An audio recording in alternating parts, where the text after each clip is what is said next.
श्री सीताराम चंद्राभ्याम नमः।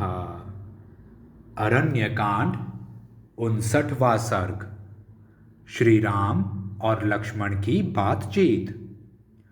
आश्रम में आने से पहले मार्ग में श्री राम और लक्ष्मण ने परस्पर जो बातें की थी उन्हें पुनः विस्तार के साथ बता रहे हैं। सीता के कथनानुसार आश्रम से अपने पास आए हुए सुमित्रा कुमार लक्ष्मण से मार्ग में भी रघुकुल नंदन श्री राम ने बड़े दुख से यह बात पूछी। लक्ष्मण, जब मैंने तुम्हारे विश्वास पर ही वन में सीता को छोड़ा था तब तुम उसे अकेली छोड़कर क्यों चले आए? लक्ष्मण, मिथिलेश कुमारी को छोड़कर तुम जो मेरे पास आए हो, तुम्हें देखते ही जिस महान अनिष्ट की आशंका करके मेरा मन व्यथित हो रहा था वह सत्य जान पड़ने लगा है।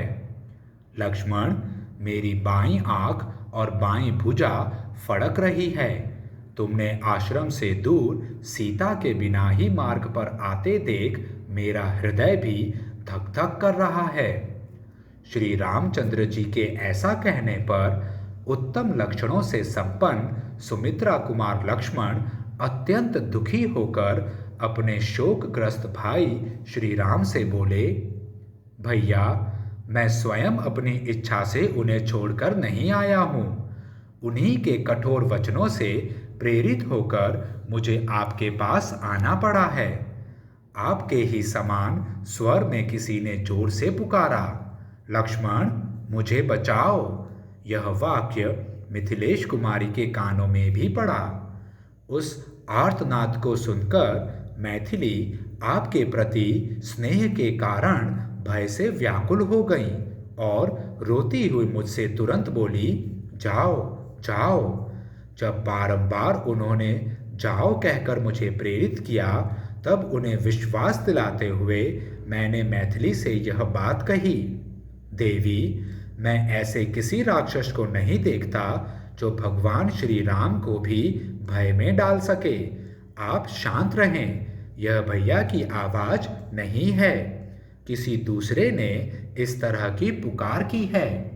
सीते, जो देवताओं को भी रक्षा कर सकते हैं, वे मेरे बड़े भाई मुझे बचाओ ऐसा निंदित वचन कैसे कहेंगे? किसी दूसरे ने किसी बुरे उद्देश्य से मेरे भैया के स्वर की नकल करके लक्ष्मण मुझे बचाओ यह बात जोर से कही है। शोभ ने, उस राक्षस ने ही भय के कारण मुझे बचाओ यह बात मुंह से निकाली है। आपको व्यथित नहीं होना चाहिए। ऐसी व्यथा को नीच श्रेणी की स्त्रियां ही अपने मन में स्थान देती हैं। तुम व्याकुल मत हो, स्वस्थ हो जाओ, चिंता छोड़ो। तीनों लोकों में ऐसा कोई पुरुष न तो उत्पन्न हुआ है, न हो रहा है और न होगा ही जो युद्ध में श्री रघुनाथ जी को परास्त कर सके। संग्राम में इंद्र आदि देवता भी श्री राम को नहीं जीत सकते। मेरे ऐसा कहने पर विदेह राजकुमारी की चेतना मोह से आच्छन्न हो गई। वे आंसू बहाती हुई मुझसे अत्यंत कठोर वचन बोली, लक्ष्मण, तेरे मन में मेरे लिए अत्यंत पापपूर्ण भाव भरा है। तू अपने भाई के मरने पर मुझे प्राप्त करना चाहता है, परंतु मुझे पा नहीं सकेगा। तू भरत के इशारे से अपने स्वार्थ के लिए श्री रामचंद्र जी के पीछे पीछे आया है, तभी तो वे जोर जोर से चिल्ला रहे हैं और तू उनके पास जाता तक नहीं है। तू अपने भाई का छिपा हुआ शत्रु है, मेरे लिए ही श्री राम का अनुसरण करता है और श्री राम के छिद्र ढूंढ रहा है, तभी तो संकट के समय उनके पास जाने का नाम नहीं लेता है। विदेह कुमारी के ऐसा कहने पर मैं रोष से भर गया। मेरी आंखें लाल हो गईं और क्रोध से मेरे होंठ फड़कने लगे। इस अवस्था में मैं आश्रम से निकल आया।